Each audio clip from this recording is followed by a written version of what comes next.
So I just looked at the water level in my pool. I've got a safety cover on it and I won't be opening my pool for at least another month, but it looks like the water level is right up to the top. Should I do something about this, i.e. pump some of the water out of my pool before we do the opening? I have a mixed opinion about that. I think that we're kind of in the rainy season, so water is going to continually build up in the pool. And it certainly doesn't hurt to keep the pool full of water.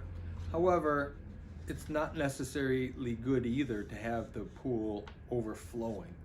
So if it's getting close to the top, you might want to pump it down to where the normal level would be, halfway down the tile line.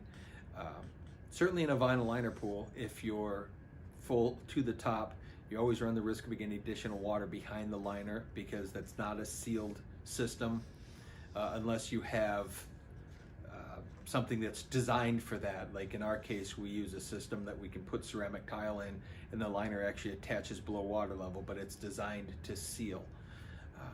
So it doesn't hurt to have it full, but I wouldn't mind if you took 6, 8, 10 inches out and brought it down to its normal level, or maybe just down from that, just below the skimmer, because then that way the rest of the rain in the spring here will fill it back up.